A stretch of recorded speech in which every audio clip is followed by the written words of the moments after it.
stakeholders, coaches, governors, and general managers. Those are the people calling all the shots. Many WNBA fans are calling out the referee problem, and they are demanding answers and they are demanding changes. It seems like a lot of them are kind of being told what to do. There are other people pulling the strings above them. What actually happens is that we have a competition committee for stakeholders, coaches, governors, and general managers, and that competition committee is the committee that dictates the state of the game. Officiating in the WNBA became as hot button of an issue as any. Heated debates surrounding the league's physicality dominated the headlines, particularly when Indiana Fever star rookie Caitlin Clark was subject to several intentional fouls. The referees who were refereeing the Fever and Liberty game, that one of the referees seems like his only experience was actually refereeing high school games. If the WNBA is not rigged, they're doing a great job of making it look like it's rigged.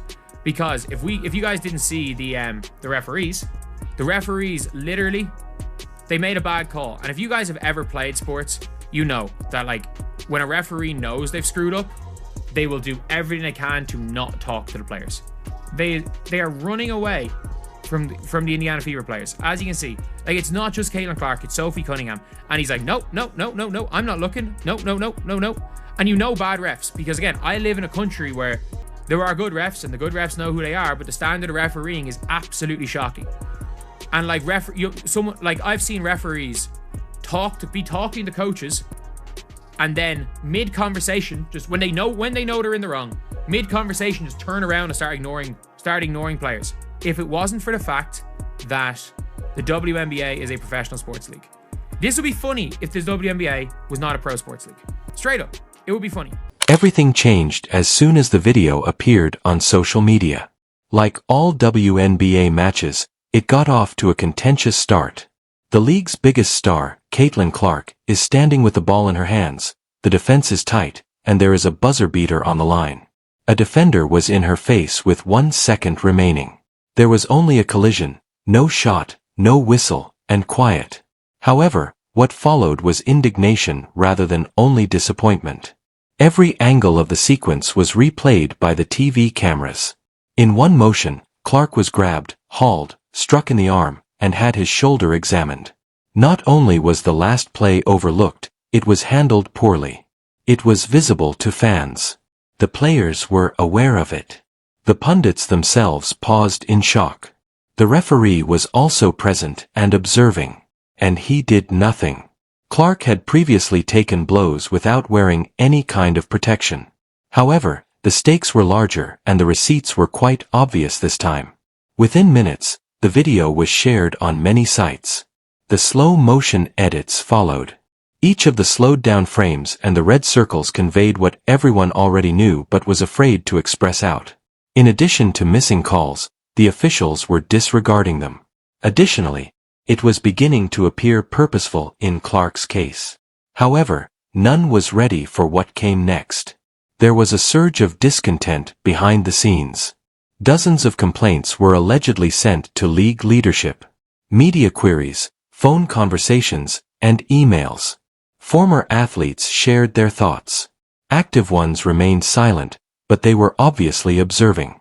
The topic of conversation began to change. What started off as annoyance over poor officiating swiftly turned into something more profound and sinister. Then, a startling development surfaced a few days later. Quietly suspended was the referee at the heart of the widely shared no call. No news conference, no public explanation, just gone. Eliminated from the schedule and the upcoming game. Fans had already put together the name before the league officially confirmed it. There was a flurry of theories. If the WNBA had finally admitted that there was a problem, was this merely damage control? If so, it would have stopped there. Another low-key scandal that was forgotten till the following sporting event. Suddenly, a name, a transcript, a leak, and an internal report that was never intended for public consumption were making the rounds on the internet. The substance is damning, but the source is unverified. The banned referee reportedly acknowledged in private that league officials had pressured him not to call certain fouls, particularly those involving high-profile games. Additionally, He was paid in at least one case to control the flow of play when Caitlin Clark was on the court. Cathy Engelbert, the league commissioner, the leader, the decision-maker, and the sole individual tasked with upholding the WNBA's integrity, is the name associated with that pressure. All of a sudden, this had nothing to do with a missed call. Caitlin Clark wasn't the only person involved. There was a top-down conspiracy including control, power, and influence. The sports industry collapsed. The story was taken up by national news outlets. Supporters wanted explanations. Players, particularly those close to Clark, started talking more openly than ever before as coaches were questioned about things they weren't prepared to respond to.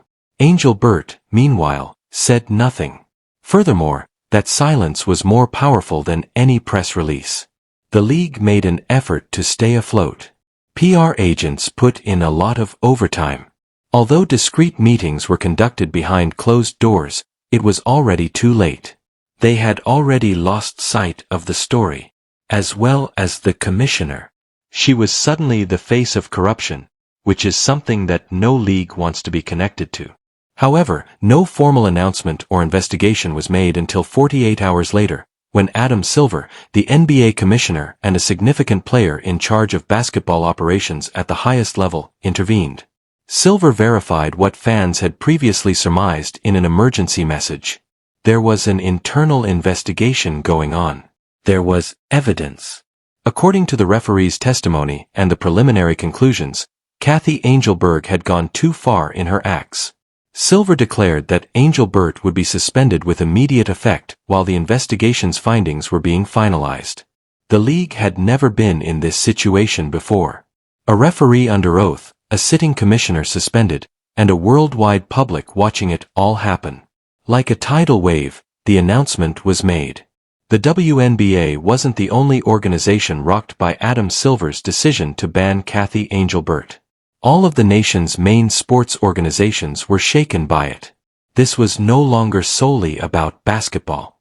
Credibility, trust, and the unseen ties that keep a league together when no one is looking were all at play here. The press was frantic. Reporters set up camp outside the league's headquarters. Talk shows were inundated with former athletes. Every major media outlet, including CNN and ESPN, was captivated by the story. What was it that Silver knew?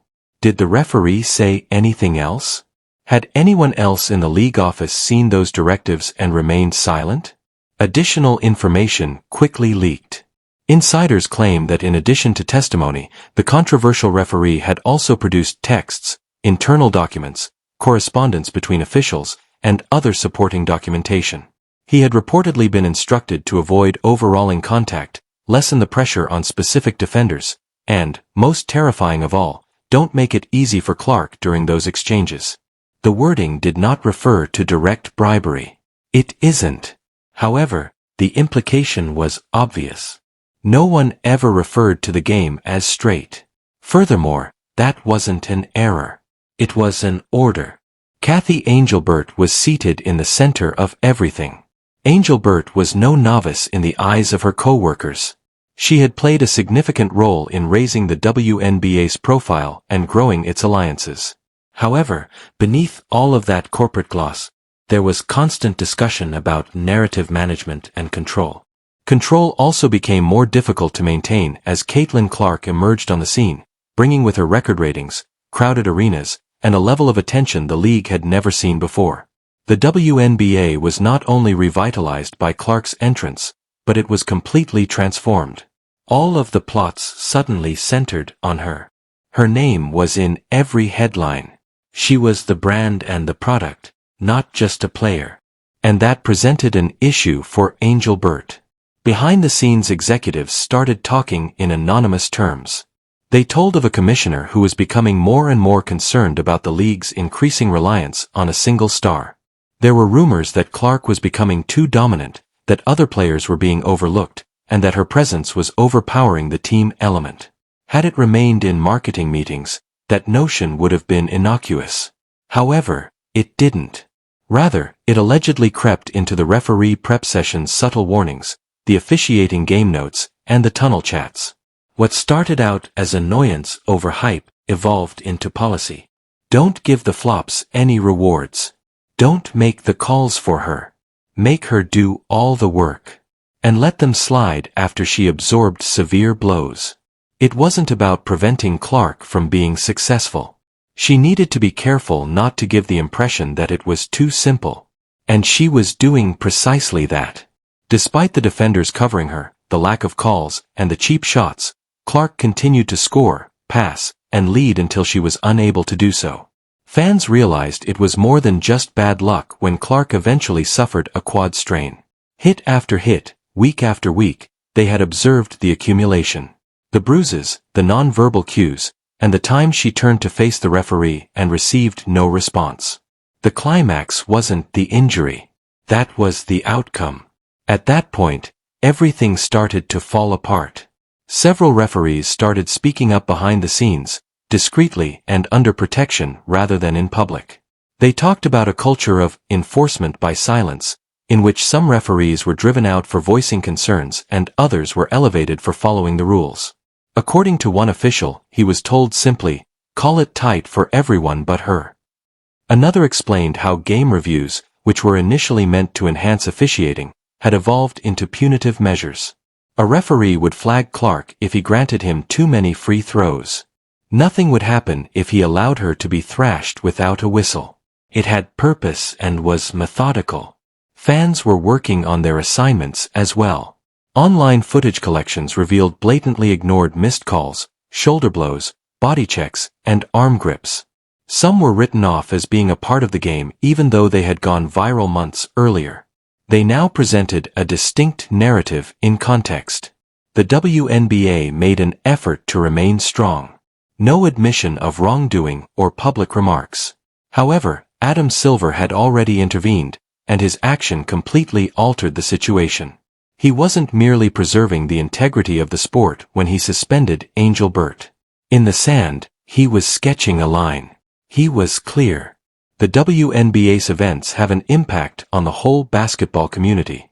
Furthermore, he refused to allow a possible scandal to topple the entire system. The consequences were instantaneous.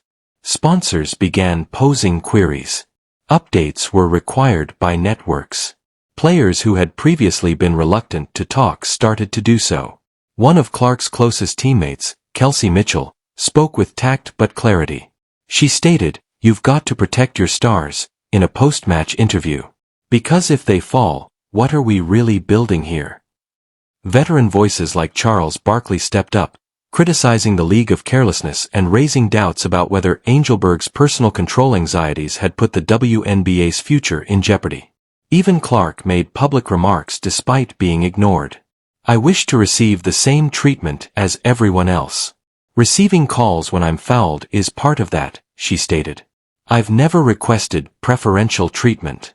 All I want is justice." It was a composed, professional, and measured reaction. However, the frustration was evident underneath. But the harm had already been done. The most marketable star in the league had been the aim. The commissioner was accused of organizing it all, and the referees had cooperated. The whole WNBA scene was staring into the mirror as the dust from the commissioner's suspension continued to settle. This was no longer merely a dispute. As additional officials came forward and internal records found their way into the hands of investigative reporters, the league was forced to face the consequences of its actions.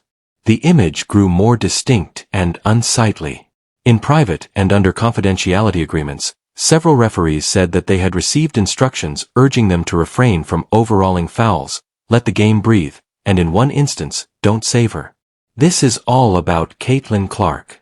However, it was the suspended referee's own words that finally broke the hush. The official acknowledged that he was approached during the preseason and informed directly that calls involving Clark were to be closely examined and kept within a physical barrier in a sworn statement given to league investigators. To put it another way, be understanding, particularly if the contact wasn't obvious. The sentence that caused everything to fall apart, however, came next. He said that he received payment for his compliance. This went from a conspiracy to verified corruption with that one admission. He explained that the money was a bonus linked to game control incentives and that the orders had come from a top executive office, but he did not specify the precise source of the remuneration. When questioned further, he stated that it came with an agreement that I would support the league's preferred management of certain games. Even though the official never mentioned Engelbert by name in that last sentence, the insinuation was so strong that it rocked the league to its core. The NBA's ethics and compliance teams intensified their investigation since Silver was already in charge of it. They were examining more than just Engelbert's correspondence. They were tracking calendar meetings, emails, and funds. What they discovered merely validated the public's pre-existing fears. During the first month of Clark's season, a number of internal memos that recommended discipline in officiating high-profile events and controlling perception to prevent favoritism circulated around the WNBA's top executive tier. It sounded like ordinary league jargon to the typical fan. However, it appeared to investigators to be coded instructions, with sophisticated wording concealing deliberate manipulation. Cathy Engelbert, however, was nowhere to be seen. She turned down requests from the media. She stopped using her social media platforms. One statement was released by her legal team. Commissioner Engelbert apologizes for any wrongdoing and anticipates a thorough and impartial examination of the evidence. However, the verdict was already being formed in the court of public opinion. The players now spoke up more forcefully. Veterans said that they had been aware of the disparity for weeks, but they lacked the confidence to challenge the system. Coaches filed complaints in the past. Reels of missing birds were assembled by footage analyzers and labeled with game-specific timestamps. A computerized paper trail of officiating rulings started to emerge, revealing a pattern of methodical disregard for Clark's safety. The WNBA, as a